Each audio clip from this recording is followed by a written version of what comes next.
All right, so we're live. Welcome again, everyone, to the final meeting for day 3 of the Mastermind online conference. We've had three amazing sessions. And this one will be no different. So, we'll wait for a few more people to join us. So, while we wait, I'll share a testimonial from the Mastermind Circle.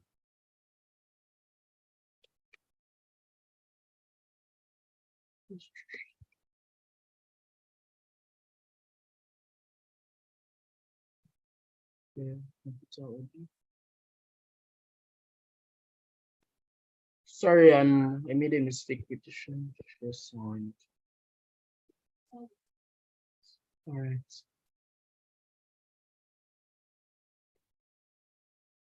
Hi everyone, my name is Josh Domingo and I'm a partner in the Mastermind Circle. The Mastermind Circle has helped me a lot this year. It has helped me to hone my skills and it has also helped me to participate in many things I didn't think I would be able to do before. Thank you. Right, so that's Josh. He's one of our senior partners at the Mastermind.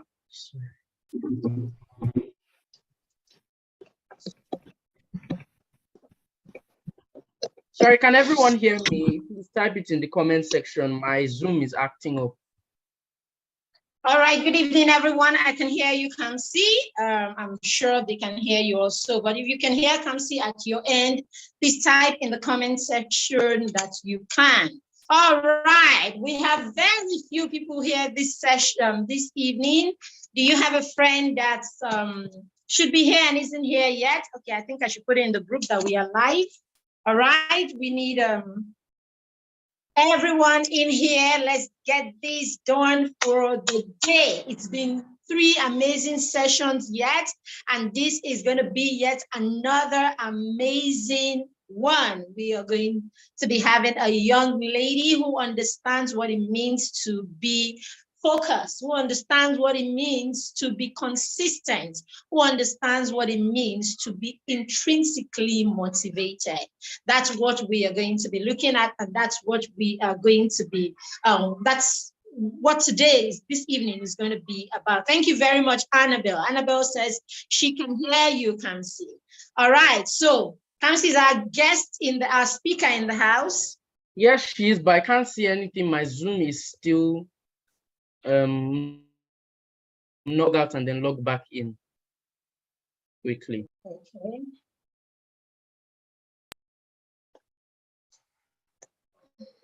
All right, so I'm your host right now, but I can't do too much at my end. So we'll just wait for Kamsi to log out and log back in.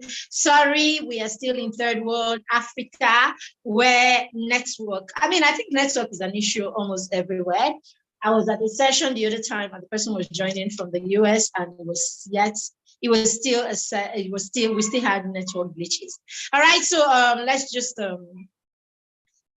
be fair to ourselves, right? And then, of course, give it a few minutes for Kamsi to jump right back into the show. All right, so we can't play anything while we're waiting, Kamsi. So let's talk about the last session. Guys, why did you switch over when you know?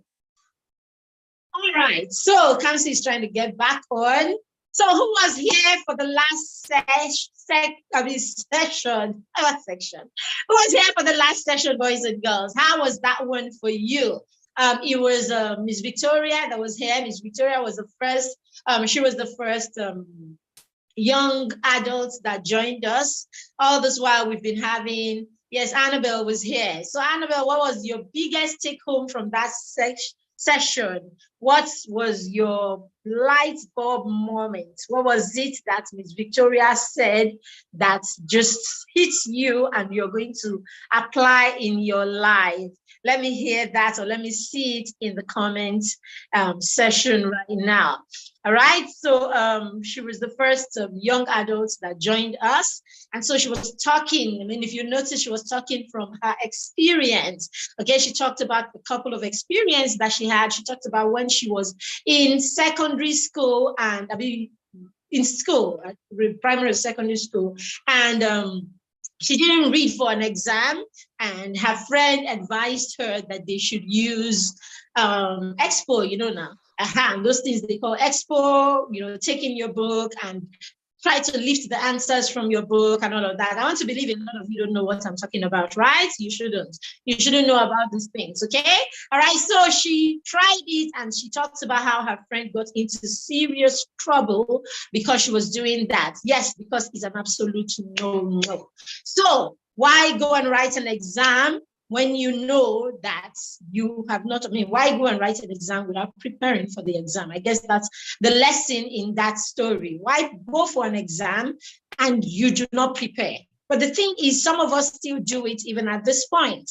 We know we have exams, but we spend the day playing Minecraft, watching Pokemon, playing Pokemon, gisting with our friends on WhatsApp, sharing notes, sharing pictures, doing all kinds of things that we know are distracting, okay?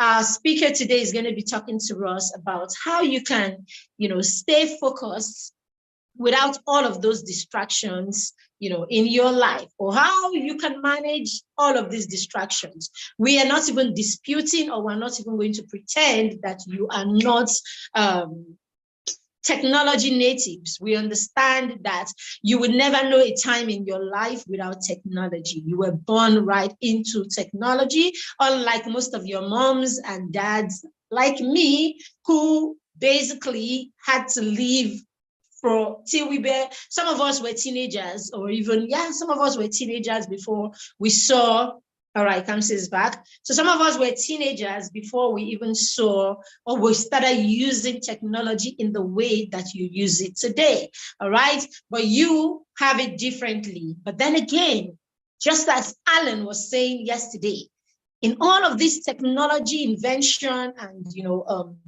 evolution, there is the good and the bad.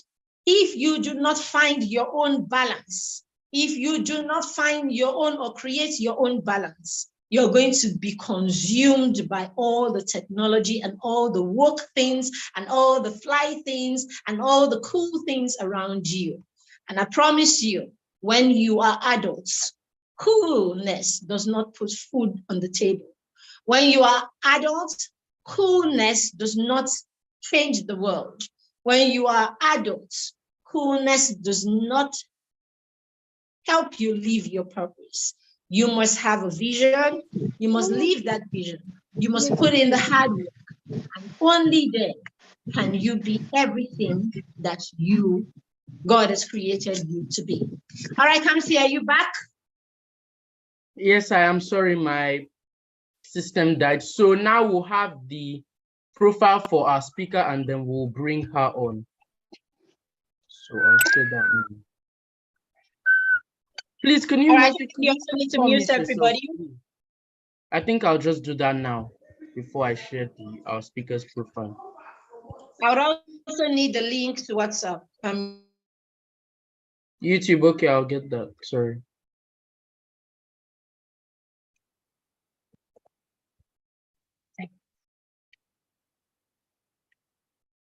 Sorry, please. I need to get the YouTube link before we can share our speaker's profile. Sorry about this.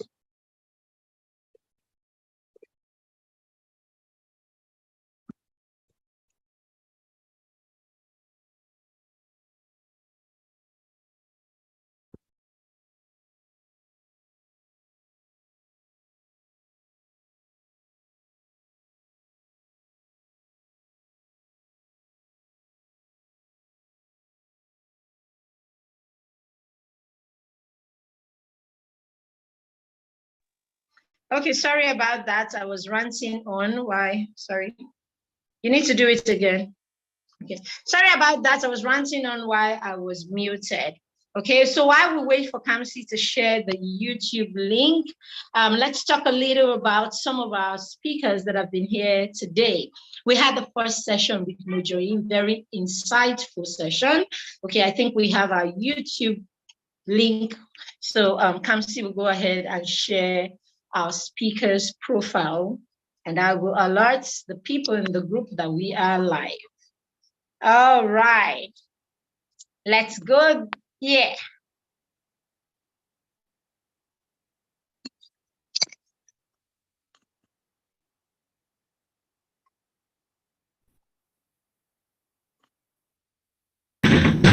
Chisom is a 14-year-old who loves reading, writing, and engaging in musical arts. She has a passion for engaging in critical thinking related to science, finding out the why behind certain things, and for writing poems. She has a growing talent in spoken word, which her school often gives her the platform to showcase as the narrator in motivational dramas produced by them. She is currently the lead correspondent in Green Pass Press Club, as she is proficient at gathering, processing, and refining information. As head girl in her primary six, Chisom learned how to be an advocate and leader for others, as well as how to take responsibility independently before entering her secondary years. Through her acquired and practiced skills of consistency in academic excellence, self-discipline, and good study habits, Chisom aims to aid others in their personal struggles in these areas. Ladies and gentlemen, boys and girls, Chisom Nwagu.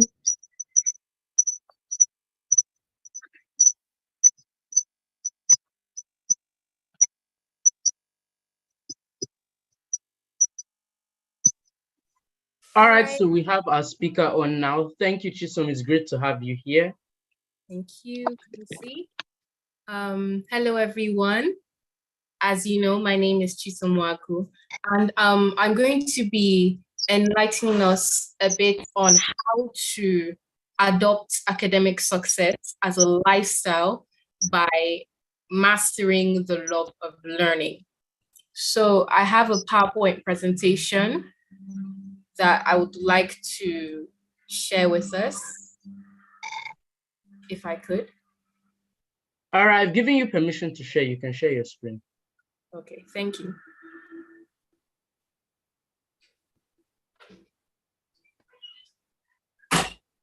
All right.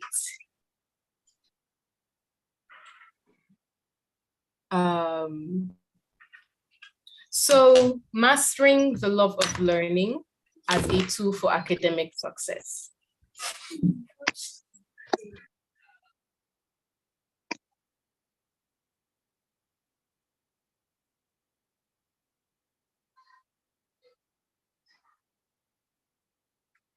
Are we good to go? Please, could you give me a minute? Fine.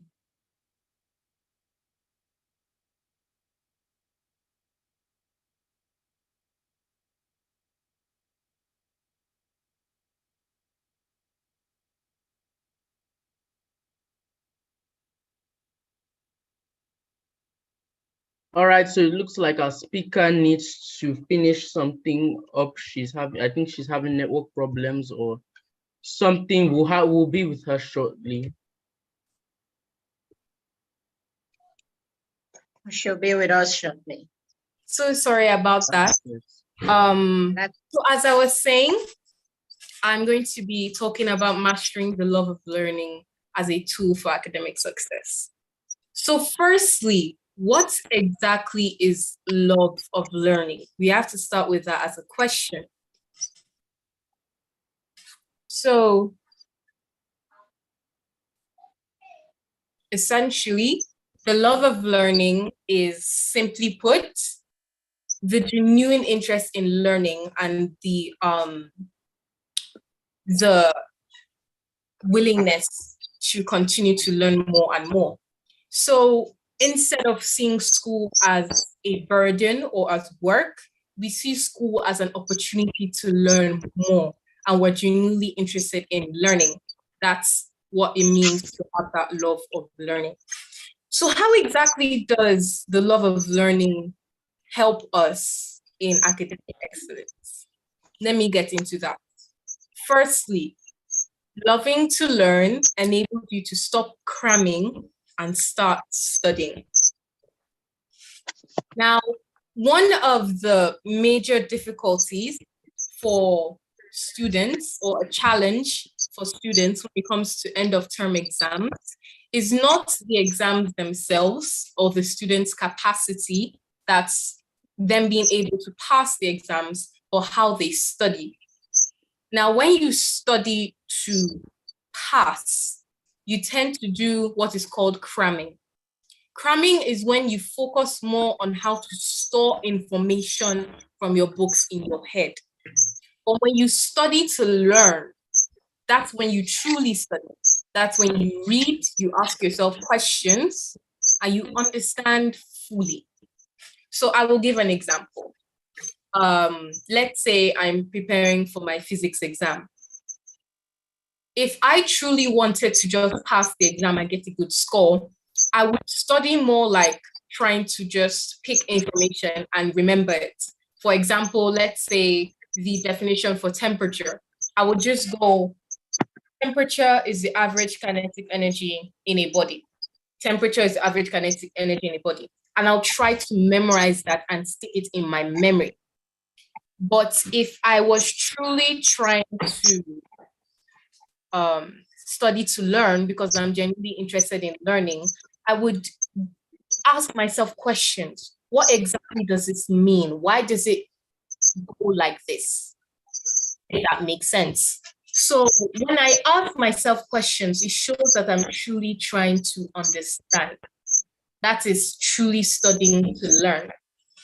So in summary, the love of learning ensures that you read to understand and not to cram, which gives you a higher chance of success in your academic milestones. When you develop this tool, it can stay for a long period of time, which essentially makes the way for consistency in academic excellence. Now, where this consistency comes in is when you love to learn. It ensures that you store and you process and you understand information better. And that would continue to show in your results because you are understanding better, you will answer questions more intelligently, and to show in your academic results. So now we know how the love of learning is a tool in academic success. Let's move on to how to gain academic success. So,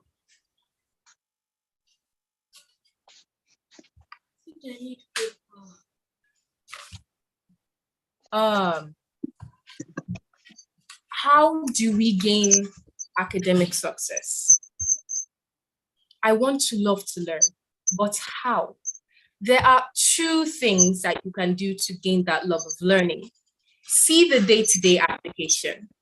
Learning becomes more interesting when you know you can use it in real life rather than just learning for the sake of learning. Personally, one question I always ask myself is, why am I learning this? What do I need this information for? And over time, I learned how to see how I can use that information in my everyday life. So I will give an example. Metric units. Metric units are like centimeters, meters, liters, milliliters. They're just a way of measuring things. And I learned that in math and science.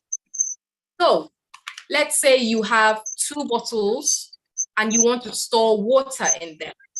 And you need to know which bottle can store more water than the other one. Now, instead of just doing guesswork and trying to compare by just looking at them, you can use your knowledge that you learned in in the metric units. For example, this has 35 centiliters and this has 500 milliliters. By using my knowledge that I learned in the classroom, I know that 500 milliliters is the same thing as 50 centiliters, while this is 35 centimeters, which means this holds less water than this does. So automatically, I know I should use this bottle if I want more water. An example of you applying what you learn. For secondary students, see how it enhances you as a person. Having extensive rather than basic knowledge in your memory is beneficial for relations because when people talk to you, they'll begin to notice that you speak intelligently. For example, in any normal conversation, if you use the knowledge that you've truly learned in class, there is a quality of the way that you would speak. And thirdly, for primary students, those of us that are still in primary, see the future benefits. Because now I realize that a lot of things that I learned in my primary are things that I encounter in secondary school, surprisingly. So you learning and dedicating your time to paying attention to the things that you learn in primary school would really actually help you in advance for secondary school. So those are just ways that you can gain that love of learning. Because when you see more of the upsides than the downsides, you begin to love and want to learn more. As I said in the beginning, love of learning is when you are more eager and more interested in learning. And doing these things can help you to gain that love of learning. Next, specifically for secondary school students, those of us that are in secondary, I want to talk about educational pathways. Now, in secondary school, there will come a point where you can pick the subjects that you want to learn, and it's between arts and science. Now, a major misconception, particularly in Nigeria, I see, is that science is seen as a subject for intelligent, serious students, while arts is for unserious, unintelligent students. And the main problem with that is because arts and science is because of the different ways and talents that children or students have, and not because of level of intelligence. For example, like arts, that's literature or government, is for those who are better with literary arts, that's who prefer to learn with words. While science, like chemistry and physics, are for those who prefer critical thinking and learning technical terms. Take note, these are not the only reasons why you could join arts or science. I just want to give you an idea. Make sure you're not joining arts or science, so you're not learning either one because, let's say, your parents say, okay, I was a science student, you should be too. Because the importance of this is when you choose what you're better at and what you're more passionate about, it's easier for you to love learning the subjects that you have in that area. So when you're picking your subjects in secondary school, make sure to pick the ones that you are good at. Look at yourself and take note of the things that you really love to do. So I will just do a basic conclusion. Now, I think we should know what the love of learning is, how it is a tool for academic success, that is doing well in schoolwork, how to gain that love of learning. And now I will teach you how to apply it. Now that you know how to start loving to learn, here's just a quick and easy check to see if you study properly. So when you're studying, you can try this. Can you restate all that you've read in your own words from your head? If you can, it shows comprehension. And information is better stored in your brain when it is broken down, simplified, and most importantly, understood. That's how you know you are finally studying to learn. Personally, for me, I have noticed that because I genuinely love to learn, I study more intensively. I understand. And because I understand, the questions are a lot easier to answer because I'm not using information stored exactly as it was in the book in my brain, cramming, and which makes it easier to forget. Or instead, I am breaking down that information, bringing it out in the way I understand mentally, understanding it. And that is a better way of storing because you also process it and understand it. So essentially, if there's anything I want you to take away from this is, if you want to gain academic success that you aim for, harness that love of learning. It is a very useful tool. Thank you. my presentation. Wow. Wow. Kamsi is not talking. Let me talk. Okay, so Kamsi is here now. All right. Thank you so much, Chisom. That was very insightful. I'm sure all of us learned a lot from that. I loved that. I loved that session. It was very insightful. It was very explanatory. It was amazing. Well done. All right, so quickly now, I'll read through the comment section to see if we have any questions. If you don't have questions, then please just drop in. Please drop in your biggest take from Chisom's session. Mine was loving to learn enables you to stop cramming and to start studying for yourself, studying for knowledge. That was very impactful. So if you don't have questions, just drop in what the biggest take for you. All right, Chisom, thank you so much. That was broken down. That's like one of the best lessons or session or talk that I have been privileged to hear when it comes to how to understand learning as opposed to cramming and all of that. I said yesterday on the first day that everyone you have here, every speaker that is speaking to you here today is not here because they can, we gave them a topic and we say, you know something, go and Google it and come and talk to us about it. No, they are here because they are talking to you from a place of authority, if you like. I said so. They're talking to you from a place of, I know what I'm talking about because I have been here, I have done this, and I am practicing this right now. Chisom is one of the most consistent people that I have known. So she goes to the same school with Kamsi, yes. And she's ahead of Kamsi in school and all of that, But you know how it is. You're in the school system and you're just watching, and you just, it's hard not to see her, or it's hard.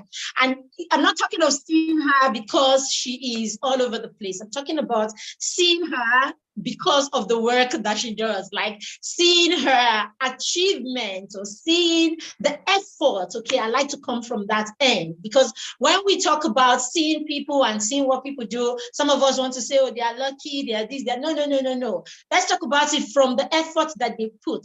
And I was talking to another parent the other day, and I'm like, it's so obvious that this is not about 1,000 teachers. This is not about the parents chasing this child. You can tell that this has moved from being extrinsically motivated to being intrinsically motivated. Boys and girls, what do I mean?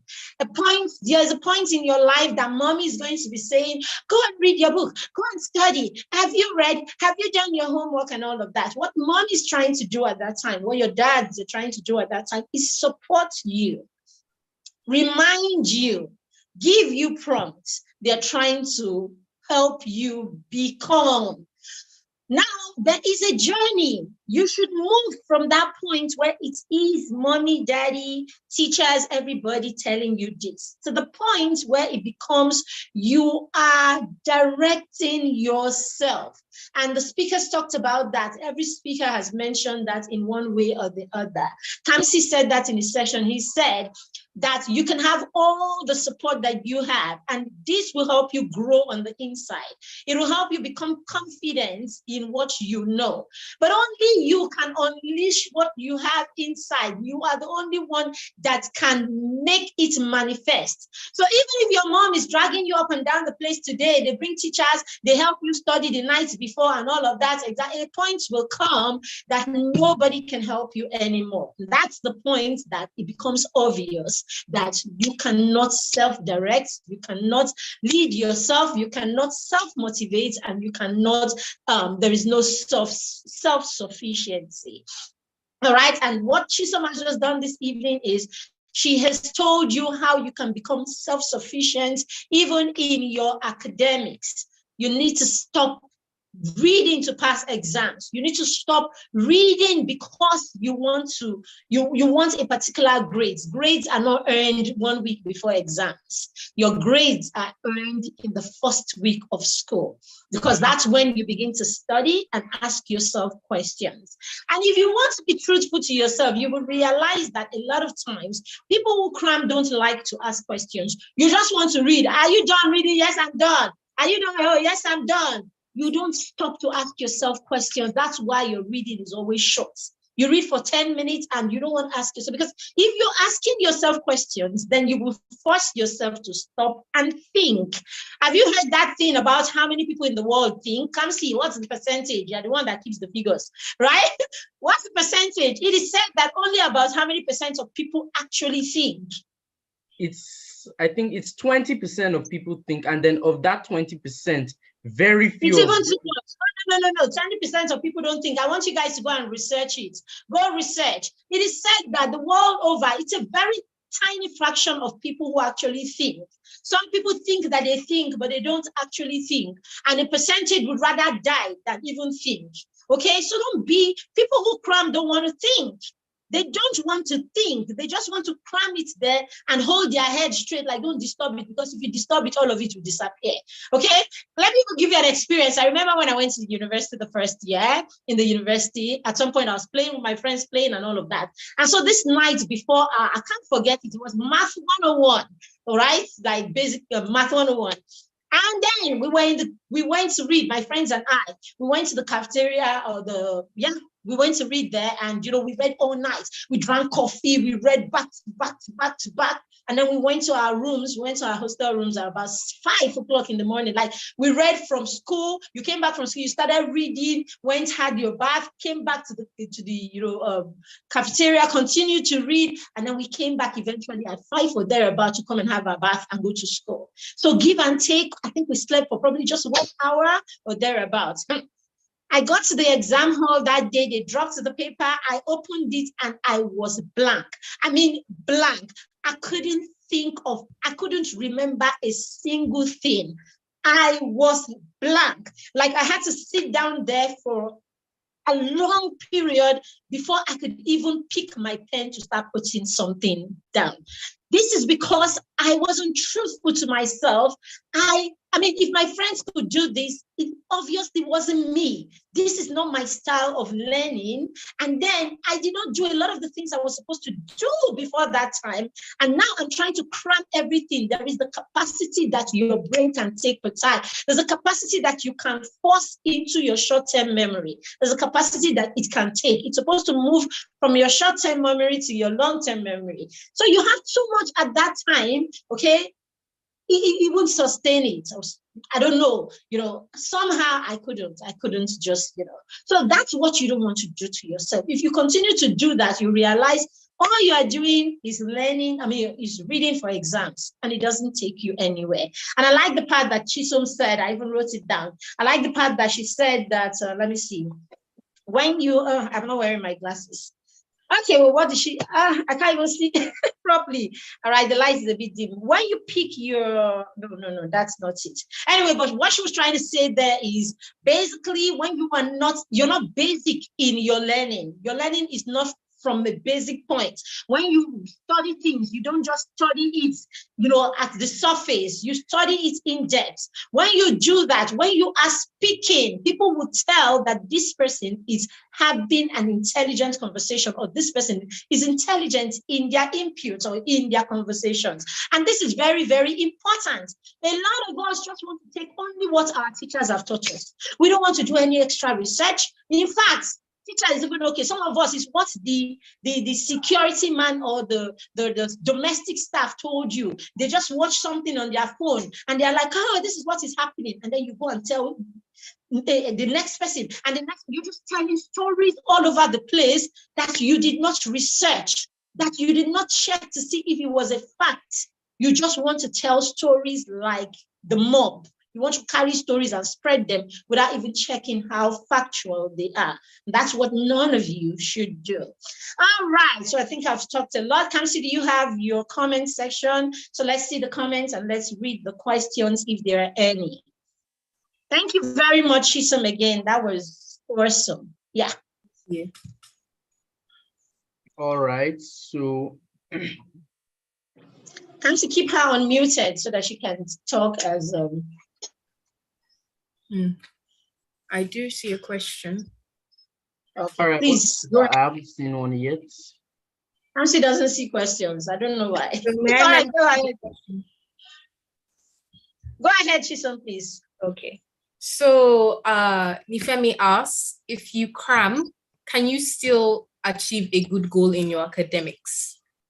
So one major thing about cramming is the aim is to be consistent.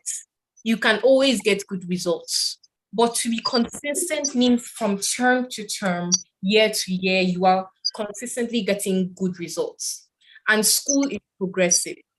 If you cram from one year and get good results, by the time you get to the next year, maybe you cram again and get another good result. But by the time you reach, let's say, a class like GSS1 or SS1, the information that you should have studied and understood and kept in your long-term memory would not be available because you crammed. Then it then affects your results that year. Cramming is only beneficial for a short-term goal, but cramming is not an effective tool at all because it makes you forget things easier. So aim to actually read and understand. That's the answer to that. Wow, awesome. Well delivered. Well done. Thank you, Chisom. Nancy, any other one? Someone said, I realized that a lot of people mistake cramming for studying. I'm glad that I am present during this insightful conference. Thank you very much. All right. Any other one? Can you read when you don't want to? Chisom, I think that's a question. Yes. Can you read? I think let me help this person paraphrase it. There are times that you don't want to read. So how do you do it? Is it like every time you feel like learning? Or there are times that you don't? What do you do? This is a very relatable question for a lot of us. Very yes. Relatable. So if you enter that kind of situation, you need to, this is when you get like a pen and paper and write out all the pros and cons. There are a lot more cons if you don't read than if you actually do read. Sometimes we need to visually see that's the reason why we do things. And to help you build discipline, there's also times where you should intentionally go against what you feel like doing. It will help you to build discipline over the long run. And discipline is one of the greatest skills you can use even in life, even when you're not in school. So when you don't want to read, you either draw up a pro and con list of what are all the negative things that will happen if I don't read? What are all the good things that will happen if I do read? And also other times you just have to get over it and go, you know what? I know I feel this way, but there's something I should do, something I have to do. So I will read and understand. Awesome. All right, there's something interesting here. Someone says, but when I cram, I always remember. And I never forget it. I remember it and never forget it, even when someone disturbs me or I talk. What do you think? Well, I think right now, in the level that you're in, cramming may not be make you as forgetful as I'm portraying it.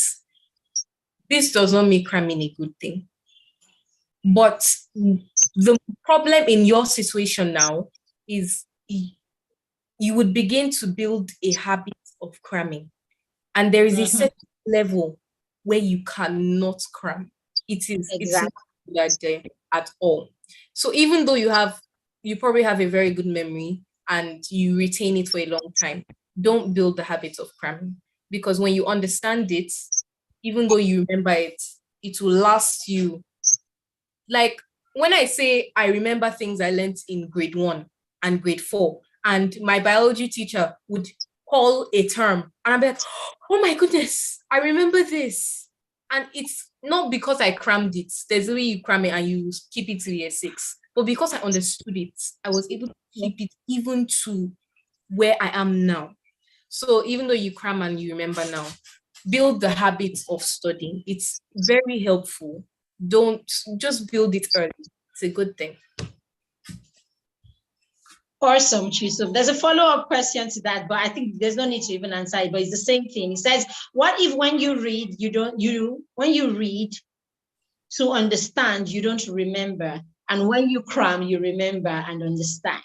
All right. So, Gabriel, that's you. All right. How are you, darling? So the thing is, Gabriel, as Chisom has said, learning is progressive, isn't it?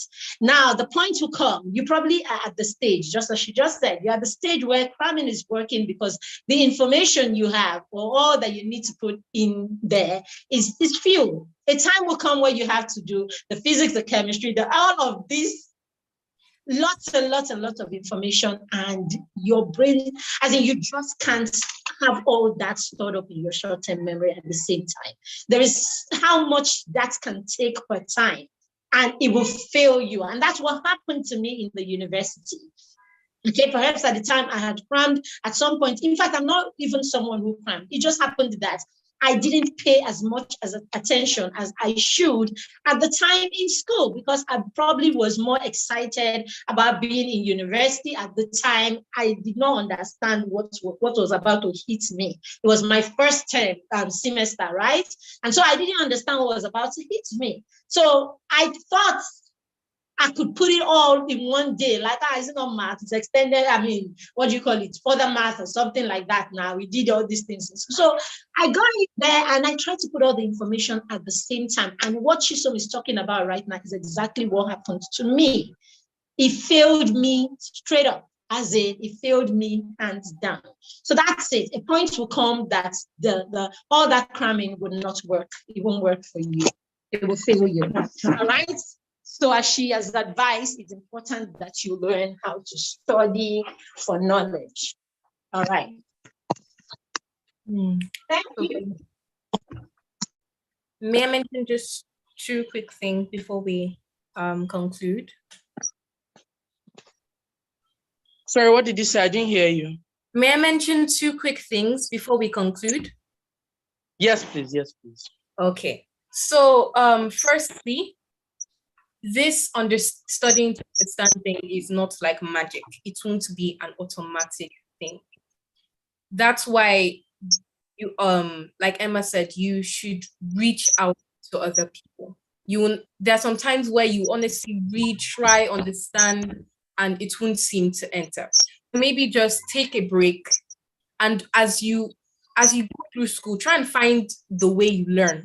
There are visual learners, there are audio learners. There are people that look at it and understand better than if their teacher says it in class. Then there are people that hear it and understand better than if they see it. Try and find out the way that you learn. If you need help, ask for help.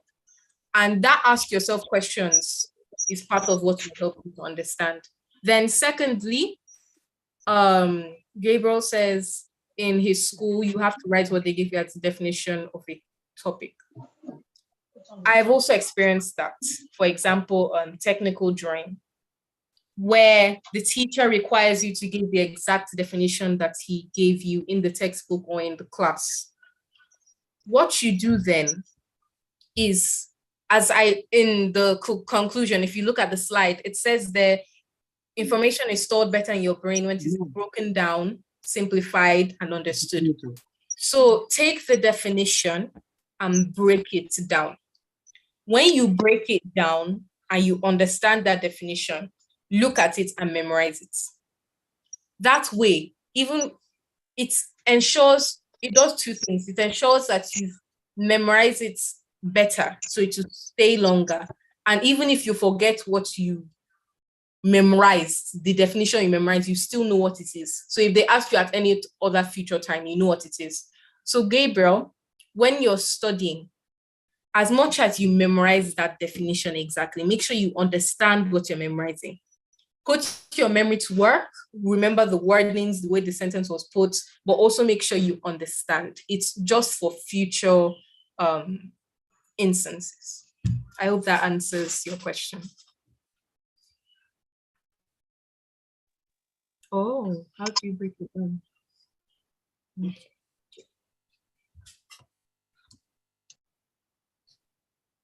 That's all for me. Thank you. All right, thank you. So many other questions before we can conclude this meeting?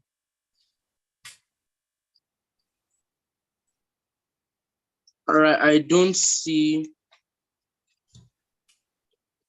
All right, I don't see any other questions, so I think we'll just have to conclude this meeting. Thank you so much, Chisom. This has been a very insightful. This has been a very insightful meeting. So I think we'll just close now. I don't have my system. We're supposed to take a screenshot before we leave, before we log out.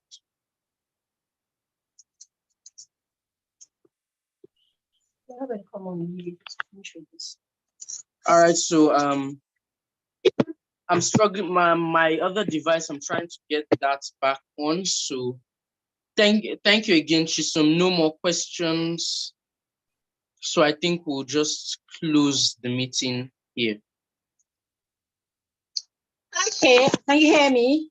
Yes, All right, sorry about that. Kamsi's system is out, so he's using my system, my phone, and he can't do much with my phone. So thank you very much, Chisom. Guys, I hope you have learned this session. I need you to take those notes that you made. I want you to use them. Look at all that Chisom has shared here. This is what you will hardly get anyhow. This is information that is deep. This is information that is from someone that is doing this, and she's giving you practical ways that you can excel in school. Go and start applying these things and begin to see magic even in your academics. Thank you very much, Chisom. In the Mastermind, we are big on academic excellence, and so we support the children to help them build consistent reading habits, studying habits, and then we introduce them to studying even for leisure, because we understand the place of reading and learning to be lifelong learners. Lifelong learners are people who love to read, who enjoy to study, and they are constantly building themselves in every area where knowledge is concerned. Thank you so much, everyone. Thank you again, Chisom. Have a wonderful rest of the evening. Thank you. All right, bye. All right, bye, everyone. We can't wait for more really amazing sessions tomorrow. Thank you, Chisom, and we'll see you tomorrow. See you. I'm so glad to find something. Bye-bye. Bye. Let me unmute everyone. I'm unmuting everyone, so let's all say bye before we leave. Bye. Bye.